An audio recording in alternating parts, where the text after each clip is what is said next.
Ya, silakan. Alasan ingin mengajukan gugatan apa dari Teguh dulu mungkin? Kalau alasannya mungkin udah pada tahu ya, nggak perlu diulangi lagi ya.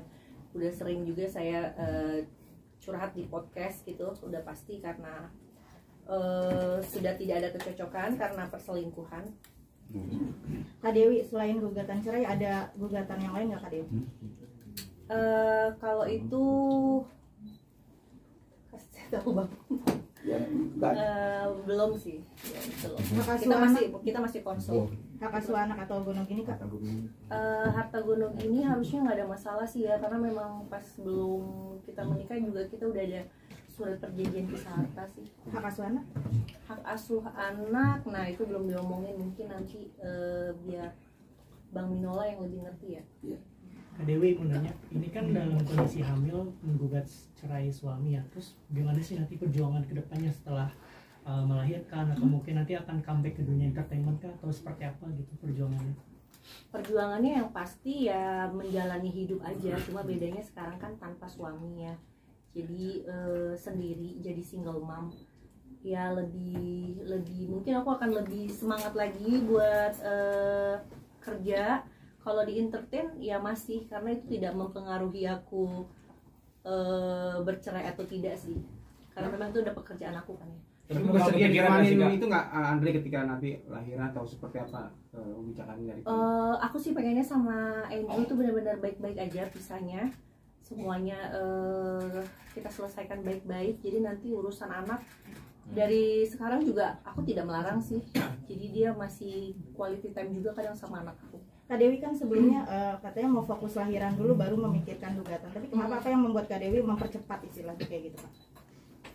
Iya mungkin karena supaya statusnya jelas lebih enak kali ya, daripada ngegantung, karena kalau untuk nunggu lahiran 2 bulan 3 bulan 2 bulan lagi lumayan lama ya, jadi biar enak juga ke saya dan ke Andrew-nya juga gitu. Andrew sendiri masih suka nemuin Kak Dewi? Enggak, aku udah nggak ada kontak lagi, cuma urusan anak aja lewat babysitter. Kalau untuk nafkah sendiri kan mungkin masih suka ngasih juga atau gimana sih? Apa emang benar-benar udah stop sejak ketahuan? Karena nggak ada komunikasi, jadi saya nggak ada ngobrolin soal nafkah juga sih.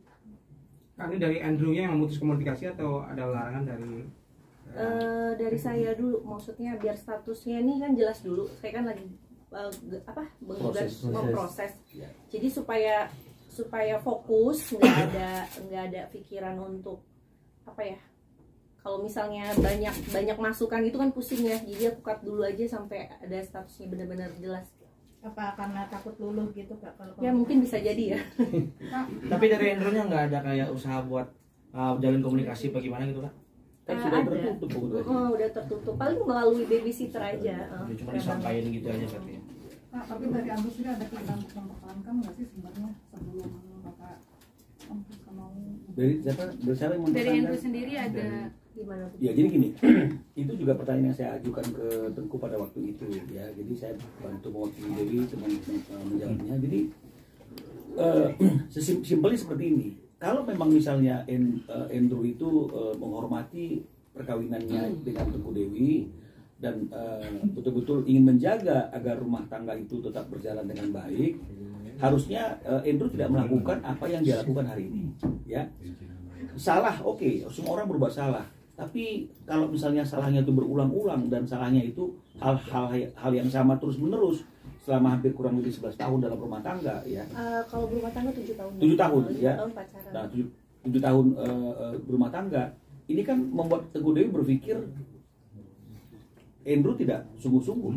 Jadi kalau memang misalnya dalam lisannya dia mengatakan sungguh-sungguh ingin mempertahankan rumah tangganya, sungguh-sungguh menyayangi dan mencintai Tengku Dewi, sungguh-sungguh ingin memberikan segala sesuatunya untuk kepentingan anak dan istri, perbuatannya tidak menunjukkan hal seperti itu gitu. Karena kembali lagi Andrew melakukan kesalahan yang sama yang sudah lebih dari 2 kali dimaafkan oleh Tengku Dewi. Jadi dengan kondisi seperti itu ya kita harus mengartikan Andrew tidak sungguh-sungguh ingin mempertahankan rumah tangga. Itu juga yang membuat Tengku Dewi akhirnya sampai kepada pemikiran dia harus fokus untuk mengajukan gugatan perceraian statusnya jelas, karena kalau misalnya berulang-ulang ini nggak selesai-selesai, Dewi akan terus mendapatkan tekanan secara mental, terus kemudian akan menghadapi situasi yang sama seperti yang dialami hari ini, dan itu tidak baik buat kesehatan mentalnya, dan Dewi juga berhak untuk berbahagia. Saya kira seperti itu ya. Kak Dewi, selain selingkuh mungkin ada faktor lain nggak, misalnya kekerasan atau hal lain yang nggak bisa dimaafkan? Semuanya baik-baik aja, dia juga suami yang baik, bertanggung jawab, cuma masalah itu aja. Dewi, mohon konfirmasinya, apakah memang sebelum menikah sifat dari Andra ini memang sudah diketahui terlebih dahulu sama Kak Dewi atau seperti apa? Abang aja yang jawab. Abang soalnya curhatnya udah ke abang semua.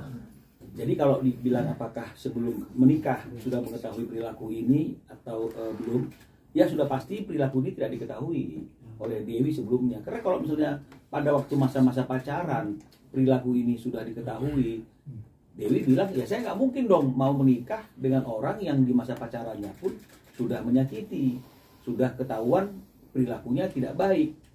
Justru karena di masa-masa pacaran semuanya itu baik-baik saja, semuanya itu indah saja, sehingga akhirnya Dewi percaya bahwa Andrew adalah orang yang tepat untuk menjadi pasangan hidupnya, untuk menjadi suaminya. Nah, barulah setelah menikah hal-hal yang tadi itu bermunculan satu persatu, begitu ya. Nah, Kak Dewi, apa yang akhirnya menjadi alasan ketika kisruh rumah tangga ini terjadi dan Kak Dewi memilih untuk ngepostnya di sosial media nih, Kak? Alasannya? Ya karena memang saya udah sering memaafkan, jadi ini mungkin final yang harus saya lakukan, bahwa saya menunjukkan kalau saya sudah tidak mau lagi gitu. Tidak mau lagi disakiti. Ya. Tidak mau lagi diselingkuhi, tidak mau lagi dikhianati. Betul. Dan mungkin pelajaran juga ya dari kasus aku buat para suami, ibu-ibu ini atau moms yang takut speak up, mungkin bisa dicontoh juga biar kena sanksi sosial suami-suami yang sudah beristri tapi masih selingkuh dan sering melakukan lagi gitu. Tapi kali ini agak terkejut nggak sih dengan nama-nama perempuan yang di luar dugaan seperti itu? Saya nggak nganggep sih mas, soalnya saya tahu perempuan-perempuan itu cuma lewat doang sih. Komunikasi sendiri sama Soraya Rasid sejauh ini seperti apa nih, Pak? Komunikasi kalau misalnya sama dia tuh cuma untuk pembuktian yang kemarin itu aja, yang masalah itu, habis itu nggak ada komunikasi lagi dan nggak ada yang perlu dikomunikasikan juga. Sempat ada ancaman gak sih setelah meng-up semua bukti-bukti selingkuhnya Andrew, Kak? Maksudnya ada efek gitu nggak sih, Kak? Efeknya paling Instagram aku di shadow ban, aku nggak tahu siapa yang laporin. Jadi kalau misalnya kalian Instagram aku tuh nggak bisa search kan, harus ngelihat orang, misalnya Bang Minola follow aku nih, baru ketahuan gitu loh. Pas aku lihat reportnya, karena mungkin aku nge-up yang soal kasus aku, jadi ada beberapa pihak mungkin yang nggak seneng ya dibuka aibnya gitu kan, jadi di report gitu. Sempat terkejut gak sih nama Soraya Larasati jadi ikut? Beda orang mas, kasihan ya suami.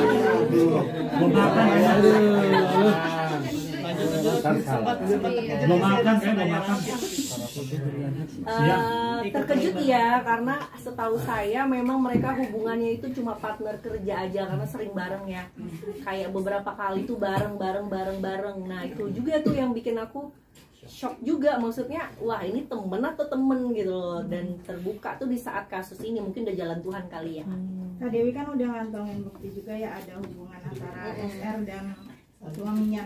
Ada ini nggak Kak, niatan untuk melaporkan pidana? Nah kalau itu nanti tuh kita lagi discuss ya, belum bisa dikasih jawabannya sekarang. Apa mungkin kita lagi ngumpulin bukti-bukti dulu ya. Kak, terkait perselingkuhan ini kan mungkin bukan sekali aja kan. Mungkin sempat gak sih kan awal ketahuan kayak ngasih alasan gitu kenapa, klarifikasi terkait kenapa dia selingkuh gitu. Mungkin kan sempat ada obrolan juga dengan kakak, mungkin seperti apa sih? Iya biasalah, kalau misalnya laki-laki bilangnya iseng, tidak ada hubungan apa-apa, cuma iseng-iseng aja, jadi nggak usah dipikirin, tidak ada yang spesial, makanya saya maafin. Tapi kalau kemarin-kemarin kan memang tidak ada bukti. Kalau ini kan memang ada bukti yang kuat, makanya ya saya tidak mau mendenial apa-apa yang masuk lagi gitu. Berarti bisa dikatakan sebelum itu udah ada kecurigaan berarti Kak? Maksudnya meminta maaf dan kakak maafkan gak sih kayak yang awal-awal itu? Yang lama-lama maksudnya iya. Berarti sebelumnya udah ada kecurigaan, cuman nggak ada bukti gitu kayak? Iya, cuma buktinya kayak cuma sebatas chat gitu-gitu aja, tapi nggak ada bukti foto, Dananya gitu berarti ya? foto atau video yang benar-benar aku bisa lihat gitu. Itu dari tahun berapa kan mungkin Andrew udah mulai nakal-nakal kayak gitu? Yang nakal-nakal.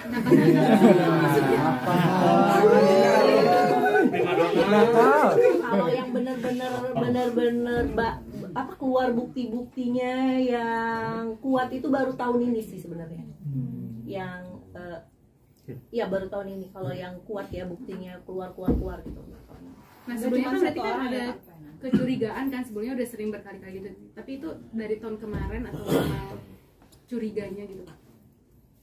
Ada lah beberapa tahun yang lalu, adalah 1 kali ketahuan aku maafin, terus tahun ini yang baru ketahuan lagi. Bisa dibilang kan cuma 1 orang ya? Iya. Kak, ini kan mempertimbangkan lagi hamil juga itu ya. Nah, ada nggak sih kayak mempertimbangkan nanti dulu deh, tunggu anak lahir atau besar dulu baru menggugat cerai gitu? Ada nggak sih pertimbangannya? Iya, jadi pertimbangan itu kan pasti lebih kepada hal-hal yang berkaitan dengan masalah hal psikologis ya. Bagaimana seorang istri ketika menghadapi lahiran kan biasanya kan rata-rata ingin didampingi oleh suaminya. Nah, tapi untuk kasus ini ketika saya bertanya sama Dewi pada waktu pertemuan minggu lalu itu, Dewi mengatakan bahwa dia sudah mempertimbangkan dengan masak-masak dengan matang bahwa secara psikologis pun dia lebih siap ketika melakukan proses kelahiran itu tanpa ada gangguan dari manapun juga. Karena kalau misalnya kemudian nunggu sampai proses lahiran, berarti kan artinya kan Andrew juga akan ngotot ya untuk tetap mendampingi, dan sementara kalau ketemu dengan Andrew maka itu akan membuka memori-memori Teguh Dewi terkait dengan masalah perbuatan-perbuatan Andrew di masa lalu maupun di saat ini, yang itu akan berdampak nih kepada psikologisnya. Justru akan baik bagi psikologisnya kalau kemudian lahiran itu dilakukan dengan tenang tanpa ada gangguan apapun yang mengganggu pemikirannya. Dan kita juga sudah pertimbangkan itu dari segi hukum juga ya. Seperti yang saya katakan minggu lalu itu, bahwa secara fikih formil memang tidak ada halangan wanita yang sedang hamil itu mengajukan gugatan cerai kepada suaminya. Hanya saja memang ada beberapa syarat yang diatur, dan syarat-syarat itu memang sudah kita lihat dan itu tidak menjadi halangan buat Dewi meskipun dalam keadaan hamil untuk tetap mengajukan gugatan cerai kepada suaminya. Sehingga itulah yang akhirnya menjadi satu kesimpulan final. Dewi mengatakan tetap jalan gugatan cerainya dilakukan saat ini. Ya.